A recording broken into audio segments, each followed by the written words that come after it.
很难想象，在中东这片小国如云的绝力场上，会存在着一个没有自己国家的庞大民族，而这个民族就是拥有3000万人口的库尔德人。今日中东问题的大多数源头都要追溯到奥斯曼帝国的解体，库尔德人可以说是奥斯曼解体后的头号受害者。1个多世纪以来，库尔德人一直充当着冲突背后的代价，在多次抗争之后，也从未能建立起自己的国家。这个苦难民族的故事，或许比你想象的还要复杂。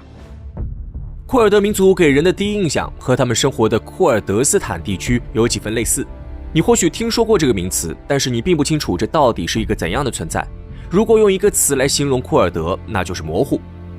库尔德斯坦地区是中东板块北部的一片山地，这片区域广阔但封闭，如今分属叙利亚、伊拉克、伊朗与土耳其4国。在历史上，库尔德斯坦地区长期作为中东政权与伊朗高原政权的交锋前线，生活在此地的库尔德人比起独立建国，也对在强权下当雇佣兵更感兴趣。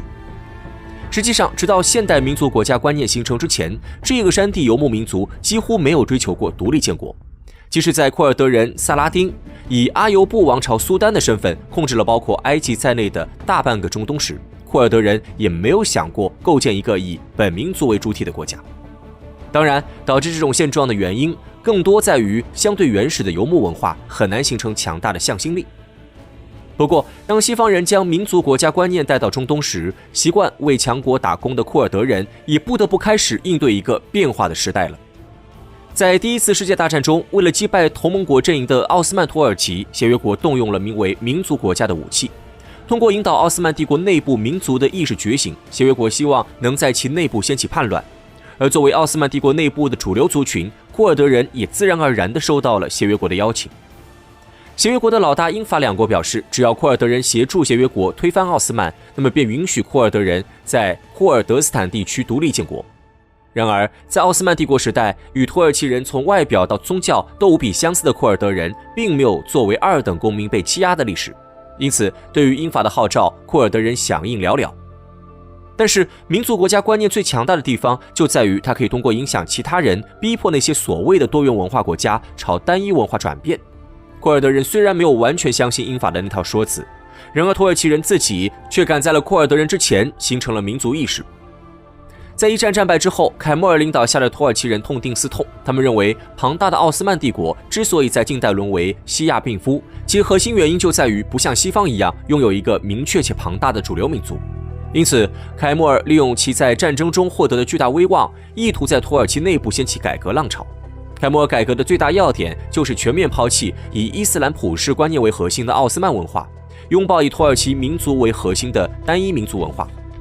对于土耳其民族来讲，这是抛弃历史包袱走向现代化的必经之路，但是对于库尔德人而言，这却是噩梦的开始。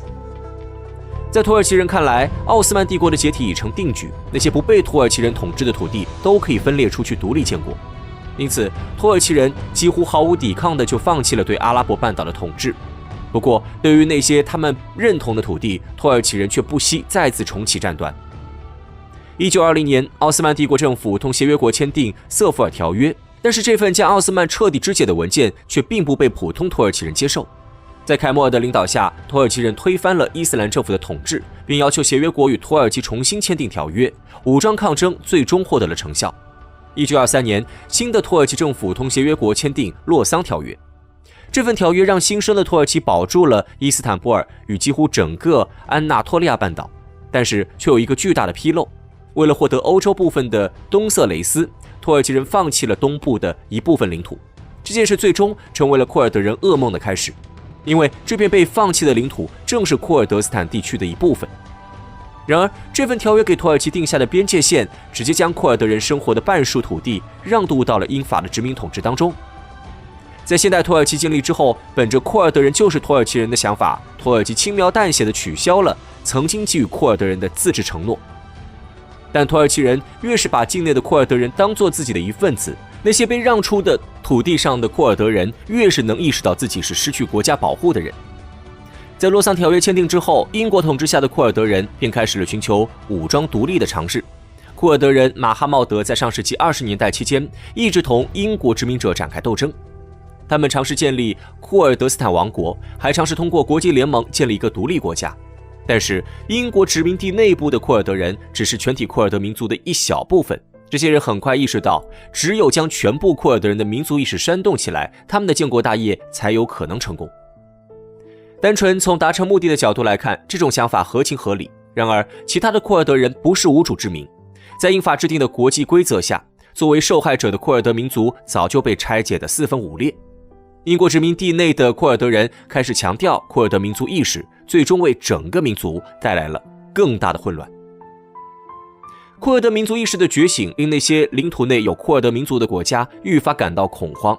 在英国允许伊拉克王国独立之后，最活跃的那批库尔德人便将主要精力都放在了同弱小的伊拉克王国政府斗争，以获得自治或者独立上。然而，存在库尔德民族的不只有伊拉克，还有不承认库尔德人的土耳其、伊拉克的邻国叙利亚，以及无时无刻不想进军中东的伊朗。库尔德人声势浩大的独立运动，令这些生活在各国交界的库尔德人成为了足够影响当事国的一把有力武器。为了反对伊拉克，伊朗可以通过资助库尔德人在伊拉克北部掀起叛乱；而为了反对叙利亚，以色列也可以煽动其内的库尔德人独立。土耳其之外的库尔德人的悲惨遭遇，也令土耳其境内的库尔德人有种兔死狐悲的感觉。在库尔德人在伊拉克境内战斗的同时，土耳其境内已经被压制的库尔德民族意识也再次觉醒。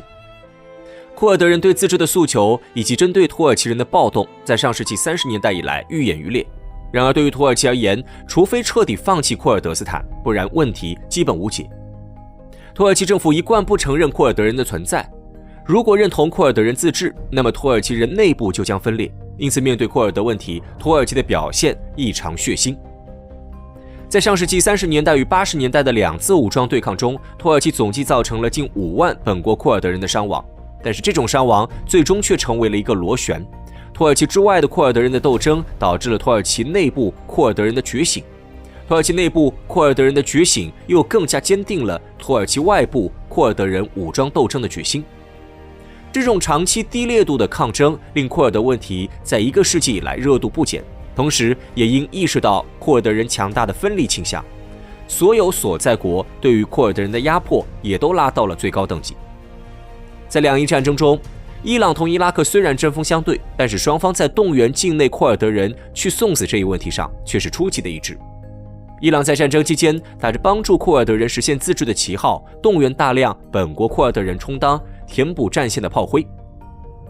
而伊拉克不仅效仿伊朗动员本国库尔德人，同时在收复伊朗占领的库尔德人聚居区时，还以肃清伊朗军队为借口，利用化学武器大量屠杀库尔德人。这些地区库尔德人的惨状，最终还波及到了处于边缘的叙利亚库尔德人。为了避免重蹈上述人群的覆辙，叙利亚库尔德人在两伊战争之后也开始了对于自治的追求。在叙利亚内战爆发之后，库尔德人抓住机会，完全控制了叙利亚库尔德斯坦地区。可是，不管是苦难还是行动，库尔德人的独立在今天看来依然遥遥无期。为何啊？原因并不复杂。小民族想重新独立，唯一的可能就是有大国支持。可是，在库尔德人背后，却并没有任何拥有足够分量的玩家。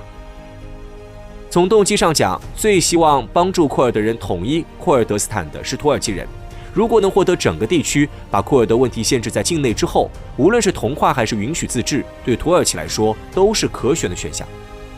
但是，当库尔德斯坦以分裂的形式同土耳其分道扬镳之后，土耳其就不可能支持这个失控且存在分离倾向的族群。而在土耳其之外，连想支持库尔德斯坦统一的人都不存在。